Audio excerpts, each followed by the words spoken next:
Oslo. He is not a mechanic, engineer, nor scientist. He is an artist. Did I start to create art? What is art?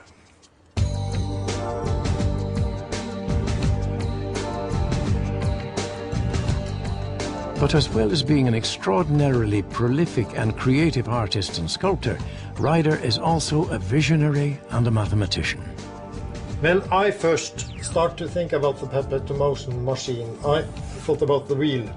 This wheel is something else. The weight is on the top of the wheel, and from this position you can start working. I think he has to do something else. He has to do something. And so I start with the pendulums. I look at the wheel and put strings on all over it. So it comes up. When I had a lot of hanging parts, it's come up. Amazing. It was the yin and yang system. And then it started to be so amazing, so I couldn't go to sleep. I had to stay awake and make this machine.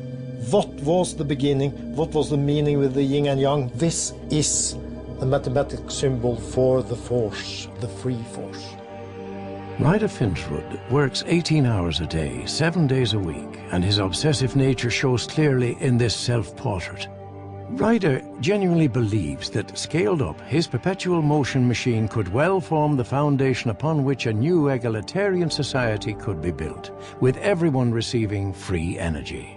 And in fear that there may be those who would wish to suppress such a possibility, he keeps his machine locked away in a vault in the basement of his gallery.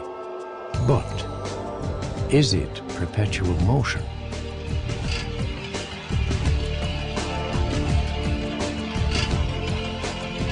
The beauty of Ryder's machine is the harmonious relationship between the ball, the magnets, and the pendulums.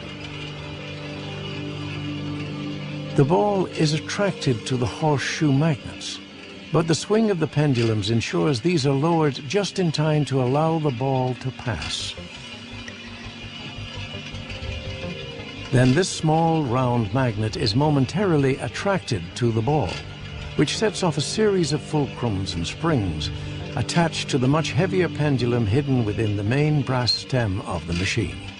This central pendulum is surrounded by powerful magnets that force it to bend this spring and so oscillate the track in such a way as to ensure it is at all times slightly lower just in front of the ball. These springs in the center of the track are there to give the three smaller pendulums an extra boost each time the ball passes over them, thus ensuring they do not lose any of their momentum. In order to generate electricity, the ball would have to have enough momentum to, say, hit the arm of a paddle wheel each time it passes. And once you have an axle that turns, you have the ability to generate electricity. But the importance of Ryder's machine cannot be overstated. Over the 3 days it was filmed, the ball maintained a constant speed measured to 1/25th of a second. There would therefore appear to be no reason why this machine should not continue to run forever. Perpetual motion, something that for 300 years conventional science has said is impossible. A proposition we put to a senior university lecturer in physics. When I looked at this device, I was amazed by the ingenuity which had gone into this. If the ball is heavy, it's not going to get lifted off the track. And at the same time, if the red magnet on the top, if that has a pivotal connection to the rest of the system so that it can easily move up and down, it will move down towards the ball.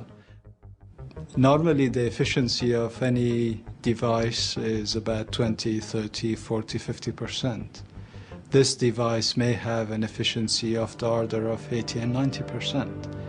And I have even read some literature which says it has 99% efficiency. When you consider that the internal combustion engine is only 30% efficient, 99% is an extraordinary score. But only at 100% can this machine qualify as perpetual motion. At 101%, it can be said to produce surplus and therefore free energy. Where is the power coming from?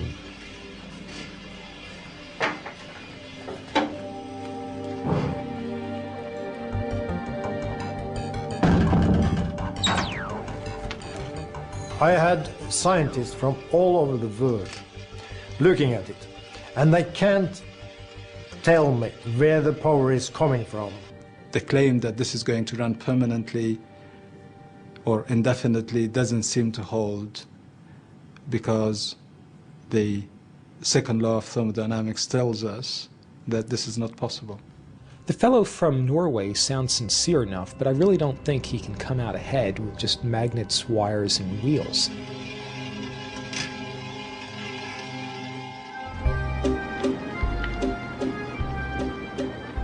But what of Aldo Costa and his claim for the $10,000 perpetual motion prize?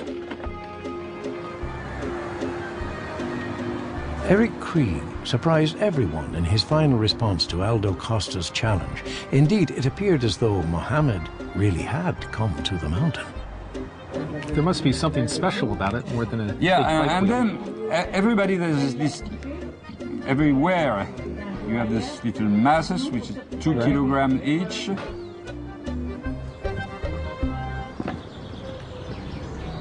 Wow, this thing is huge.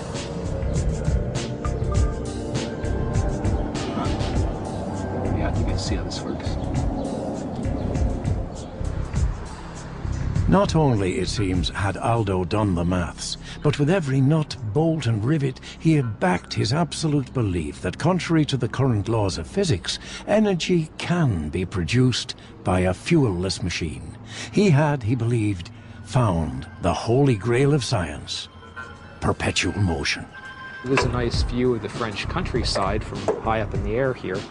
It is impressive that one old man built all of this himself.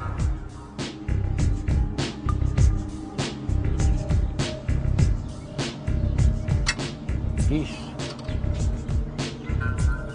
11, 12, 13, 14,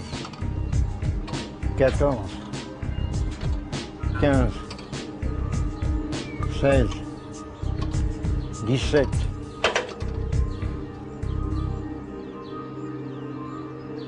Monsieur Eric, quand on l'arrête, la roue, on la tient, on la lâche, pourquoi elle repart?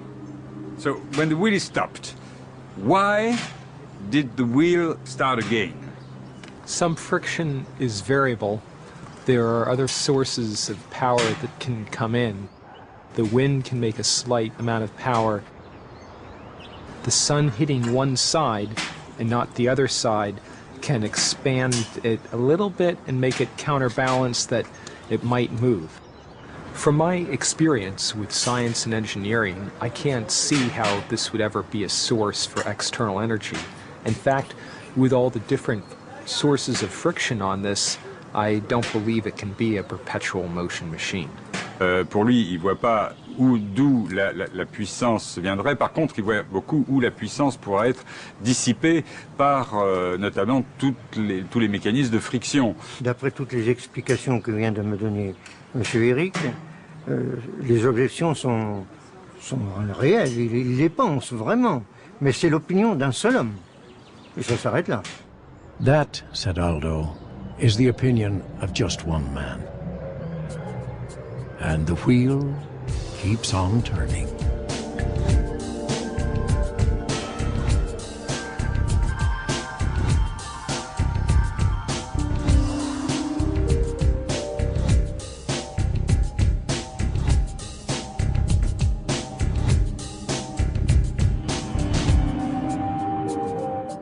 Join us tonight for the latest in Aussie innovation, with new ideas on how to convert a surfboard bag into a good night's sleep and safely move patients without lifting them. Join us for The New Inventors tonight at 8 on ABC One.